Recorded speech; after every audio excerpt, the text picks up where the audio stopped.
6वीच्या बाळांनो नमस्कार. मराठी विषयाचा घटक क्रमांक 12 मला मोठं व्हायचंय हा पाठ म्हणजे नाट्यछटा आहे.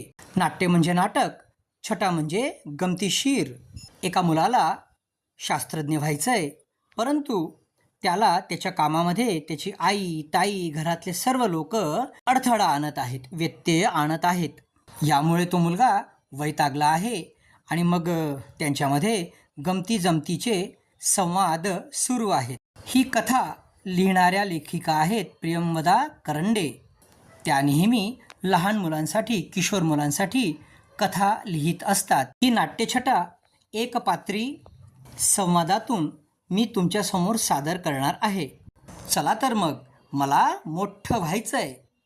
बडबड्या मुलगा येतो. माणसानं ध्येय धरावं ते आकाशाला गवसणी घालण्याचं, खडकातून पाणी काढण्याचं. आई म्हणते, अरे ओ शास्त्रज्ञा, म्हणे आकाशाला गवसणी घालणार आणि खडकातून पाणी काढणार. अरे नळाचं पाणी चाललं जाईल, आधी आंघोळ करून घे.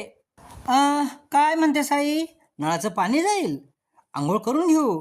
अगं पण अरे ओ शास्त्रज्ञा, खडकातून पाणी नंतर काढ. मधलं पाणी काढ आणि अंगावर टाक, नाहीतर नळ चालले जातील. काय, खडकातून पाणी नंतर काढू? बरं बाई. म्हणतात ना, थोर पुरुषांच्या कार्यात अनंत अडचणी उभ्या असतात. मला शास्त्रज्ञ व्हायचंय, मला शोध लावायचे आहेत, पण आईला मला आंघोळीला पाठवण्याची घाई लागली. आता तुम्हीच सांगा मुलांनो, न्यूटन या शास्त्रज्ञाला जर अशी कोणी घाई केली असती तर त्याने गुरुत्वाकर्षणाचा, ग्रॅव्हिटीचा शोध लावला असता का? सफरचंद झाडाखाली पडलं तेव्हा त्याला समजलं की गुरुत्वाकर्षण नावाची शक्ती असते. सफरचंद पडताना त्याने पाहिलं, हे सफरचंद खालीच का पडलं, वर का गेलं नाही? ताई म्हणते, अरे ओ माझा न्यूटन भाऊ, ओ माझा न्यूटन भाऊ, अरे तुला पण वर फेकलं ना, तूही धप्प दिशी खालीच पडशील. मुलगा म्हणतो, काय म्हणतेस ताई, मला वर फेकलं तर मी खाली पडेल धाडकन? अरे बाबा बाबा बाबा बाबा. बरं. तर काय सांगत होतो मुलांना मी?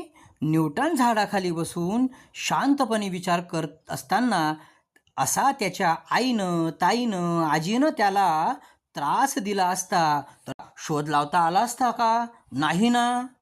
बघा माझ्या विद्यार्थी मित्रांनो, आता मी देखील वैज्ञानिक शोध लावण्यासाठी घरातच माझी प्रयोगशाळा बनवलेली आहे. मायक्रोस्कोप आणला आहे, टेस्ट ट्यूब आणि काचेचे भांडे सुद्धा आणलेले आहेत. वेगवेगळ्या शोधांची, प्रयोगांची तर मी पुस्तकच आणून ठेवली आहेत. आता काय, फक्त पुस्तकं वाचायची बाकी आणि शोध लावायची बाकी, तेवढंच तर काम माझं बाकी आहे.